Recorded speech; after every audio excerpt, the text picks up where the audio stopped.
Right, I've built myself a little miniature spray booth out of cardboard and newspaper. If you look there, you can see a little mini fan that I picked up off Amazon.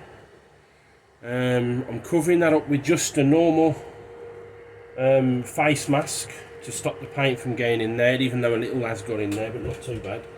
So I finally got my Neat and Handy Airbrush set up. I've also sprayed on the inside first, just to see what I could do with it and get used to it. You know, like I said, I'm a beginner. I've never used an airbrush before today. So, let's see what happens. So, you push the button and you can hear it going. And let's go.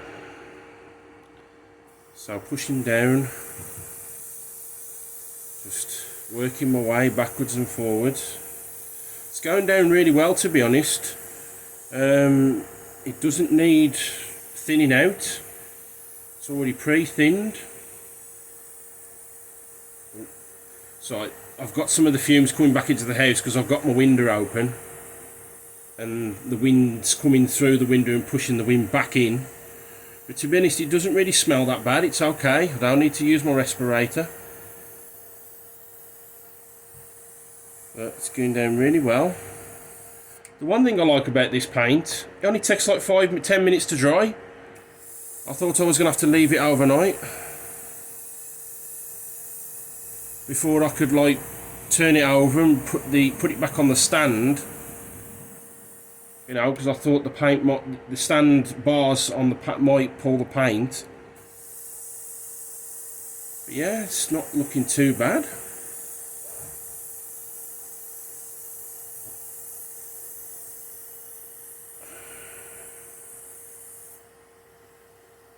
Right, I'm just going to pause this a sec because I've just run out of paint. Right, so I've refilled my pot.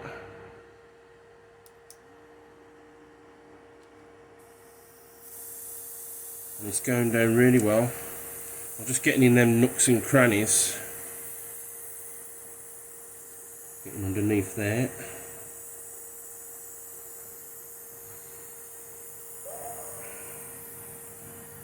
Getting underneath there as well.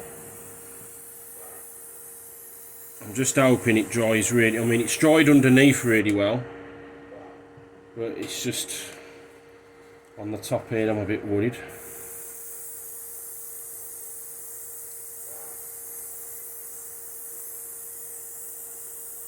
I mean, I'm following the instructions to the best of my ability, which, to be honest, at this moment it ain't much.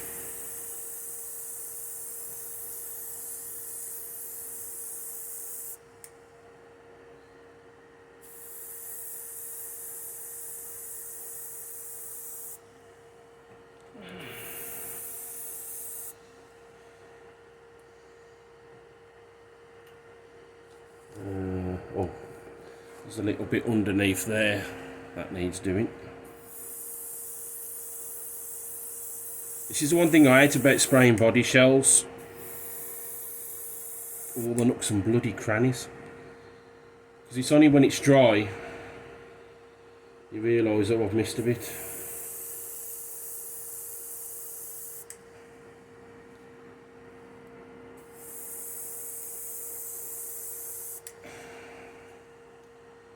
Yeah, I think I've got everything.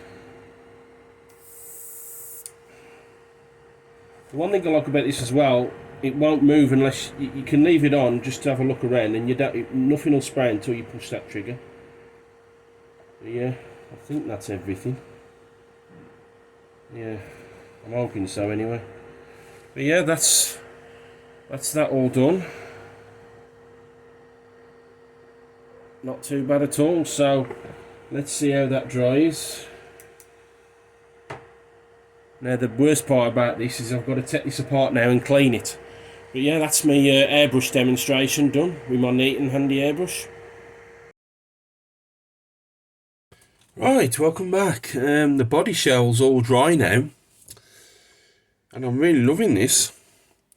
So when I left you, I'd just finished painting it with my airbrush, my Neat and Handy Airbrush. I then went back and done these front fender well bits, because the fender wells are going to connect in those two holes and go here, and that needs to be the same colour. So I did those, put some masking tape on, a bit of newspaper, painted them inside and out. As you can see there, both sides. But this has turned out really, really nice. It's dried really, really well. And on the inside as well. It's dried an absolute treat.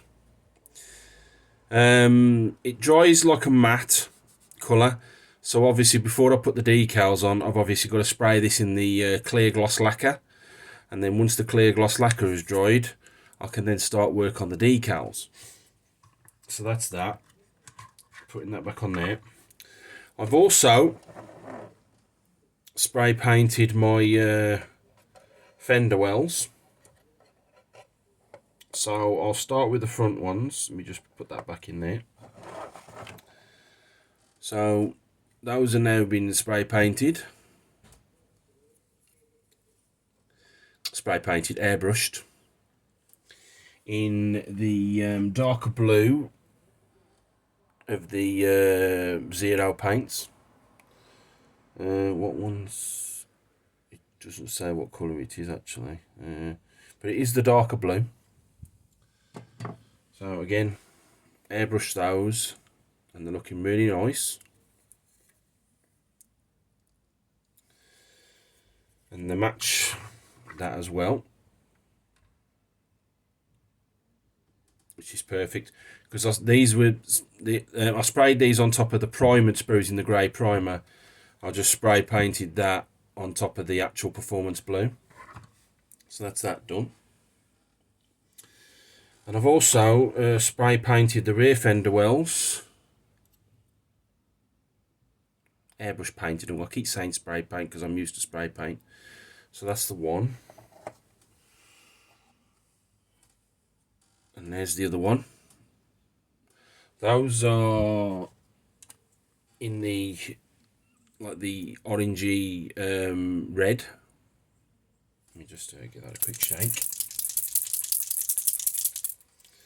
There you go. In that Zero paint set that I bought for the Hyundai. And also, let's put that on there.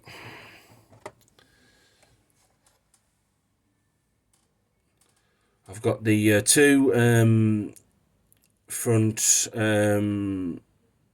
aerodynamic flaps. Those are in the orangey red as well. And those will sit in, where is it? That channel there.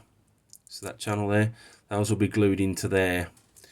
But I don't think I can glue those in until I've actually done the decals, because looking at the decals, if I glue the flap on first, the decals are going to be really hard to get on after. So I think I usually put everything together, get it onto the chassis, and then put the decals on. But from what I can see in all these builds, I'm going to have to do the decals first. But I'm really well chuffed with the way these have turned out with the airbrush paint. So the next thing I've got to do now is mask off the windows and paint those. So that's where I'm sitting at the moment with the body shell.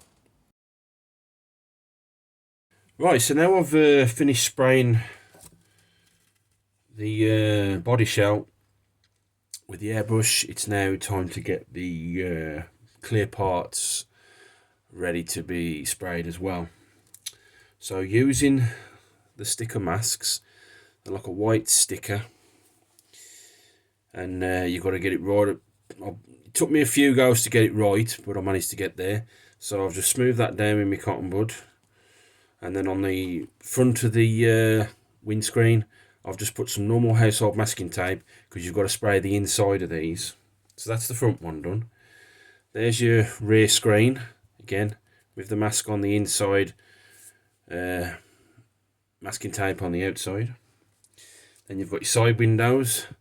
Now there's two parts to these. You've got the rear one, the rear window where you put the driver and the car driver names, and then you've got the front window as well. And again with the masking tape. Now, the one thing I'm don't know what these are for. In the same bag I had these little like foil ones, and they look like them self-adhesive because they're on some backing paper. So I don't know what those are for. I'll have to, unless you, I mean, I don't know if you guys know, or I'll have to do some research online. But I got those as well, and they're the same shape as those.